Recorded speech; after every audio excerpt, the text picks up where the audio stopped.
welcome to Gotham Brothers and Schoolers. Today I'll show you my cube timer V1.0.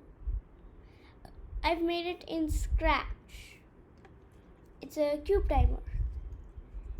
You can time your Rubik's cube with it. So, if I click the green flag, nothing happens. But if I click the space bar, my inspection starts. So I can look at the cube, how I need to solve it. I'm all ready. Great. Now, let's wait for it. And go. You have to click the arrow keys to stop it. And no, I don't solve it in 3.721 seconds. That was just H bomb. So using the R key I can reset. There's actually some volume, like noise. And A is for the average. Here is the average. Here are my solves. And this is the inspection time. This is the timer. This is the time. Now there's a bug, you see. If I hold it, it makes that this keeps repeating, which is crazy. And another bug there is, I'll just show you. 8 seconds. Wait. Yeah, say that 8 seconds and 12 seconds. There's an official WCA, the judge says at 8 seconds and 12 seconds. We'll have to wait for a minute here.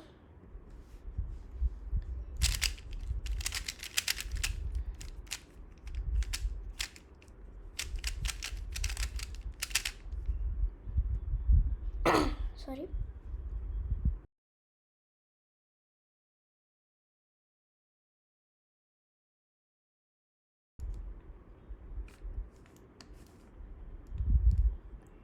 This is the bug I was talking about. It doesn't show 1 minute, it shows 64 seconds. There's no minutes or 10 minutes separator like. So it'll just keep on going 75, 76. But it won't go 1 minute 30, 140. That's a bug. Now let me show you its code. Here. First of all is this space key. The thing that starts it. Sometimes the light doesn't turn on. And one thing, the light looks really cool. There's start, stop, and for the action. Action is something like R.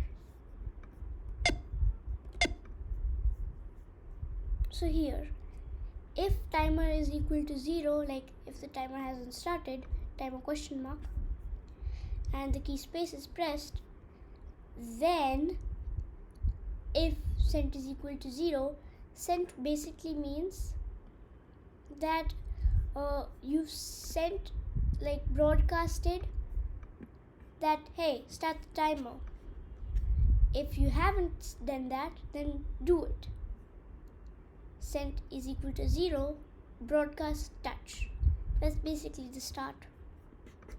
And then there's set off, start, stop, action to off. That is basically the variable that controls its costume. So if I set that to start and click it, alright, stop it. Oh yeah, right. Start. Oh yeah, first I have to switch the costume to that. Here. So if I run this,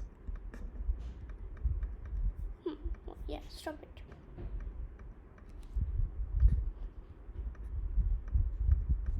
No idea why it's not working. Yeah, that worked. So caps.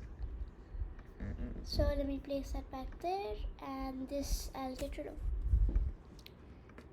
This is how the timer actually works. So if timer question mark is 1, then let's just set the timer to the built-in timer of Scratch. These are how to stop it. Like this is how to stop it. Down arrow, up arrow, right arrow, left arrow. It adds it to the solves list and then it resets the timer. This R is to reset the timer. It sets it to action, sets the timer to 0, which is the actual timer, this.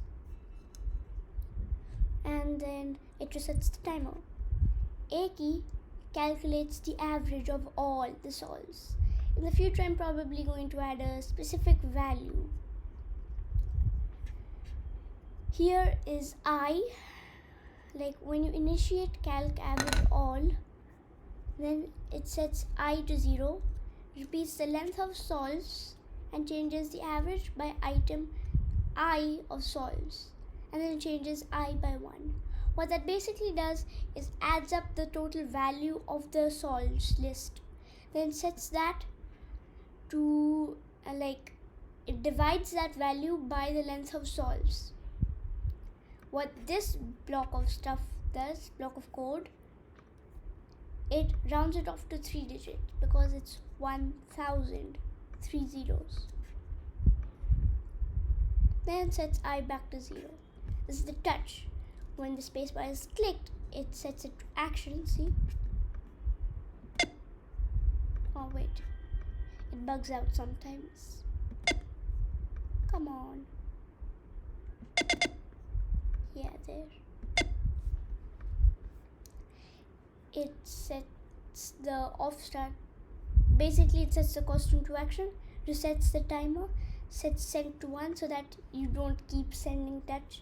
It keeps starting from the start. It repeats 15 times, wait 1 second and change inspection by 1. That's the inspection time. And then it resets the timer and sets inspection to start. It sets the costume to start, sets timer question mark to 1. That basically sets this on. It sets send to 0 so that you can send it again. And that's pretty much it. Here are the resets. It sets everything to 0 like its default value. So that's it for CubeTimer V1.0. I hope you liked the video. Bye.